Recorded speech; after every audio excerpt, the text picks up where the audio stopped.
नमस्कार, आप देख रहे हैं आज तक। आपके साथ मैं हूं चित्रा त्रिपाठी। राष्ट्रपति का चुनाव नजदीक है, ऐसे में आज तक डिजिटल पर एक खास कार्यक्रम कहानी महामहिम की आपके लिए हम लेकर आ रहे हैं। सबसे पहले बात होगी देश के पहले राष्ट्रपति राजेंद्र प्रसाद की। बड़ा दिलचस्प किस्सा है। जवाहरलाल नेहरू उनको ज्यादा पसंद नहीं करते थे, वल्लभ भाई पटेल चाहते थे वही राष्ट्रपति बने। इन सब के बीच जवाहरलाल नेहरू की ओर से एक झूठी चिट्ठी भी, जिसको वो राष्ट्रपति बनाना चाहते थे, उसके हवाले से सरदार वल्लभ भाई पटेल का जिक्र करते हुए भेज दिया गया था राजेंद्र प्रसाद को। आगे क्या हुआ, पूरी कहानी आज हम आपको बताने जा रहे हैं। लेकिन सवाल ये, 26 जनवरी 1985 क्यों? राजेंद्र प्रसाद, जिनका जन्म बिहार में हुआ, और आपको यह भी बताते चले नेहरू जी की कैबिनेट में वो मंत्री भी बने, लेकिन कुछ ही दिनों के बाद उनका इस्तीफा हो जाता है क्योंकि संविधान सभा का उनको अध्यक्ष बनाया जाता है। उसके बाद वो दिन नजदीक आने लगता है जब संविधान निर्माण की प्रक्रिया पूरी होने वाली रहती है और सवाल उठता है कि कौन बनेगा देश का राष्ट्रपति। इन सब के बीच सी राजगोपालाचारी, जिनसे जवाहरलाल नेहरू की बहुत सारी बातें मिलती जुलती थीं, धर्मनिरपेक्षता के मुद्दे पर नेहरू जी को लगता था कि वही सबसे मुफीद हैं देश के राष्ट्रपति के लिए। लेकिन वल्लभ भाई पटेल और उनके बाकी के साथियों के मन में तो कुछ और ही चल रहा था। एक वाकया मुझे याद आता है। इस किस्से के जरिए आप समझेंगे कि जवाहरलाल नेहरू कितने ज्यादा संजीदा थे सी राजागोपाली को राष्ट्रपति बनाने के लिए। और वल्लभ भाई पटेल के हवाले से एक झूठी चिट्ठी उन्होंने राजेंद्र प्रसाद को भेज दी, ये कहते हुए कि राजगोपालाचारी के नाम पर हम सहमत हो गए हैं। राजेंद्र प्रसाद को उसको पढ़कर गुस्सा आया। उन्होंने उसका जवाब दिया। एक चिट्ठी भेजी नेहरू जी को और दूसरी चिट्ठी वल्लभ भाई पटेल को। अब बातें तो झूठी थीं। बाद में नेहरू जी को इस पर सफाई तक देनी पड़ गई और ये कहना पड़ गया कि वल्लभ भाई पटेल से ऐसी कोई राय मशवरा मेरा नहीं हुआ था और इसी वजह से आप उनके नाम को किनारे कर दें। इन सब के बीच आपको बताते चले 26 जनवरी 1950, आखिर यही तारीख क्यों चुनी गई जब देश के संविधान को लागू करने के साथ ही साथ देश को राष्ट्रपति मिले? इसके पीछे भी बड़ी दिलचस्प कहानी है। दरअसल 26 जनवरी 1930 को कांग्रेस के लाहौर अधिवेशन में पूर्ण स्वराज की मांग का प्रस्ताव रखा गया था और तब से हिंदुस्तान की आजादी वाली आवाज को और ज्यादा ताकत मिली थी। इसीलिए जवाहरलाल नेहरू चाहते थे कि 26 जनवरी 1950 को ही संविधान लागू हो। लेकिन इस बात को लेकर राजेंद्र प्रसाद सहमत नहीं थे। उसके पीछे की बड़ी वजह यह है क्योंकि राजेंद्र प्रसाद ज्योतिष में विश्वास रखते थे और उनके ज्योतिषियों ने कहा था कि 26 जनवरी की जगह अगर कोई और तारीख होगी तो वो आपके लिहाज से काफी ज्यादा महत्वपूर्ण होगी। हालांकि ये बातें जवाहरलाल नेहरू ने नहीं मानी और आखिरकार 26 जनवरी 1950 को नेहरू के नहीं चाहते हुए भी राजेंद्र प्रसाद को सरदार वल्लभ भाई पटेल और उनकी टीम के मशवरे के बाद देश का राष्ट्रपति बना दिया गया। उसके बाद 1952 का वक्त आता है जब निर्वाचन की प्रक्रिया शुरू होती है और पहले चुनाव में देश का राष्ट्रपति चुना जाना रहता है।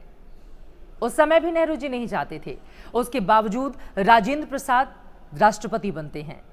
और फिर आता है 1957 का वक्त। उस समय उनकी सेहत का हवाला देकर कहा जाता है कि इस बार तो उनको नहीं बनाया जाएगा और कई ऐसे नाम होते हैं जिसको लेकर आगे बढ़ा जाता है। लेकिन 1957 में भी जवाहरलाल नेहरू की बातें पीछे रह गईं और एक बार फिर से राजेंद्र प्रसाद दोबारा निर्वाचित होने वाले राष्ट्रपति बने। हालांकि उसके बाद बीच में उनकी तबीयत भी खराब हुई, कुछ समय के लिए उनको लंबे आराम के लिए जाना पड़ा, लेकिन उन्होंने अपना राष्ट्रपति का दूसरा कार्यकाल भी पूरा किया। अब जरा आपको राजेंद्र बाबू के बचपन के हिस्से में लेकर चलते हैं। दिसंबर 1884 बिहार के जीरादेई गांव में एक बालक का जन्म होता है। बेहद सामान्य परिवार और बचपन से ही पढ़ने में मेधावी। उस समय देश में इस तरह का प्रचलन था कि शुरुआत में फारसी भाषा में पढ़ाई होती थी। इसीलिए राजेंद्र बाबू और उनके बाकी परिवार के लोगों को, भाई बहनों को पढ़ाने के लिए एक मौलवी आते थे। पढ़ाई में वो बड़े अच्छे थे, गांव में उनका नाम भी था। धीरे धीरे करके उनकी पढ़ाई आगे की ओर बढ़ती गई। लेकिन तब हिंदुस्तान में बाल विवाह का प्रचलन था और 12 साल की उम्र जैसे ही उन्होंने पूरी की, उसके बाद उनका विवाह कर दिया गया। कहा जाता है कि जिस बग्घी पर सवार होकर वो विवाह के लिए जा रहे थे, बीच में ही सो गए थे। उनको पता भी नहीं था कि शादी के लिए कौन कौन से रीति रिवाज होते हैं जिनको वो गौर से देख सकें। बाल्यकाल, उम्र ही क्या थी, 12 साल अभी पार ही तो किया था। लेकिन पढ़ाई के प्रति उनका जिस तरह का जज्बा था, उसके बाद उनको कलकत्ता यूनिवर्सिटी में एडमिशन मिला। वहां पर वकालत में उन्होंने गोल्ड मेडल हासिल किया। आगे की पढ़ाई वो जारी रखना चाहते थे, लेकिन तभी राजेंद्र प्रसाद गांधी जी के संपर्क में आए और गांधी जी के संपर्क में आने के बाद उनकी जिंदगी में राजनीति की दस्तक हुई। चंपारण आंदोलन के दौरान गांधी जी के वो सबसे वफादार माने जाते थे। एक बार का किस्सा ये भी आता है कि दरअसल रूढ़िवादिता उनके घर में थी। वो इस बात का जिक्र करते थे कि मैं तो सिर्फ ब्राह्मण के हाथ का छुआ ही खाना खाता हूं। तब गांधी जी ने उनको समझाया कि जब हम एक ध्येय के लिए काम कर रहे होते हैं तो छुआछूत हमारे लिए कोई मायने नहीं रखता। हम एक साथ कहीं भी किसी की भी थाली में खा सकते हैं। और जब गांधी जी के जीवन का बड़ा प्रभाव पड़ा राजेंद्र बाबू के ऊपर, तो उसके बाद उनकी जिंदगी बदल गई। कलकत्ता से वापस आने के बाद फिर सक्रिय राजनीति में उन्होंने अपना कदम आगे बढ़ाया। वल्लभ भाई पटेल के वो सबसे करीबी मित्र थे और वल्लभ भाई पटेल के साथ वैसे तो उनकी जान पहचान पुरानी थी, लेकिन नागपुर में एक कार्यक्रम के दौरान दोनों मिले और उसके बाद ऐसा लगा जैसे एक दूसरे के हो गए। दोस्ती इतनी गहरी होती हुई चली गई। राजेंद्र प्रसाद, जिन्होंने अपनी जिंदगी में कभी भी पीछे मुड़कर नहीं देखा, लेकिन राजनीति इतनी आसान उनके लिए कभी नहीं रही, क्योंकि कांग्रेस पार्टी में ही दो अलग अलग गुट थे। एक गुट जो वल्लभ भाई पटेल का था और दूसरा गुट जो जवाहरलाल नेहरू का था। सादा जीवन, उच्च विचार, यही था राजेंद्र बाबू का सार। लेकिन इन सब के इतर एक और किस्सा जो आपको बताने ही मैं भूल गई।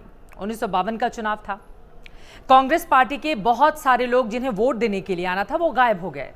दरअसल सभी ये मानकर चल रहे थे कि राजेंद्र प्रसाद तो जीत ही जाएंगे, जिस तरह से आंकड़े उनके पक्ष में थे।